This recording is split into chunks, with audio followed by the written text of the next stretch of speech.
News Channel 3 live at 9. Tennessee leaders stripped Shelby County's health department of most of its powers, but the latest COVID-19 recommendation did take effect over the weekend. And in that recommendation, county health leaders say companies need to offer their workers alternatives that potentially protect them from infection. So does this mean a major strain for local employers, especially small businesses already stretched? We're live now with attorney Alan Crone. Alan, always good to see you. How strong is this recommendation and what could it potentially mean, especially for small businesses?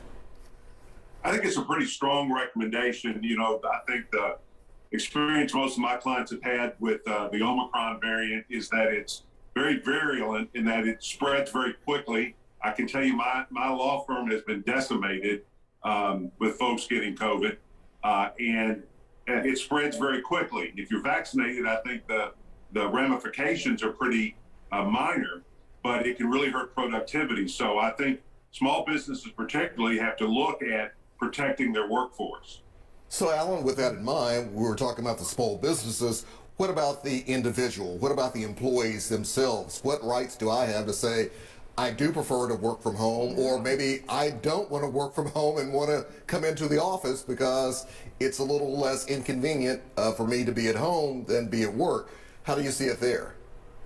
Well, as we've discussed many times on this show, employment at will doctrine means that employers have a lot of leeway in deciding the terms and conditions of employment, and this is no exception. I've urged all of my clients, whether they're individuals or companies, this really needs to be a collaborative process. Employees need to feel safe. They need to feel comfortable. They need to be heard. They need to feel heard. Employers at the same time have more of a global responsibility to their employees and to their bottom line. And I think right now the big thing for employers is keep productivity going, whether that's remotely or in person. And if you're going to be in person, maybe that means masks and social distancing and that sort of thing, if possible. Some workplaces don't provide for that very easily. But because of the recommendation, does it give employees a little bit more, I don't know, power might be the right word to say? Personally, I'm very nervous. I'm concerned. I have an older parent living with me or something like that, where companies might not by law have to comply, but are more likely to. I think so. And I think people are much more comfortable now with the idea of remote working than they were 2 years ago, right? I mean, we've had a year and a half, 2 years of remote working, and people have seen, good productivity with that.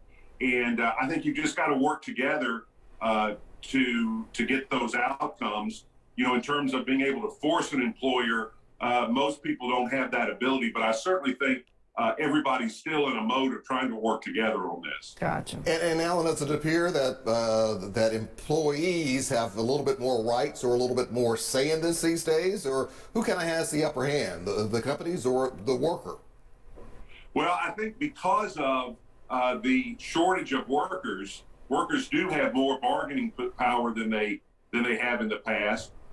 Companies don't want to lose good workers over all of this.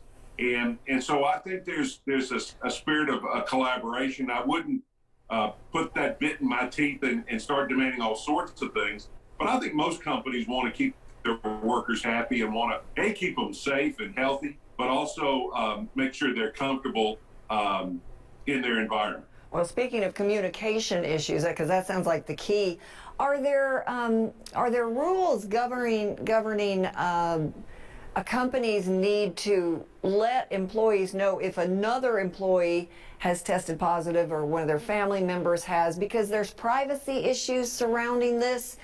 But, when you suddenly see a coworker not here for a week, everybody kind of wonders, and if you're not told, you might worry. What are employees' rights with regard to that?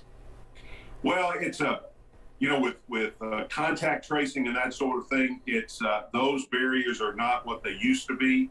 You still, as an employer, you really shouldn't share personal healthcare information with people. And most people, if you ask for permission, they will give it to you to let folks know that you have COVID, so that folks don't think you something more serious or that you've been fired or whatever. But it is a tightrope that employers are having to work because there are HIPAA concerns. But I think at this point it's still more important to make sure that, you know, if I've been working, you know, 4 feet from someone and they're out with COVID, I need to know that, and I think that that's an exception right now that through necessity we're having to work through. It's a brand new world. Yeah, as Alan put it, it's definitely a tightrope Right. that we're Right. all on these days. Alan Crone, thank you very much. Happy New Year. And Happy New Year to you too. hopefully stay away from Omicron. And you know, it's a tightrope. I say it's a brand new world. Not so much. It's been almost 2 years. Yeah, our first official case of COVID was reported March 8th, 2 years ago. A date we all remember.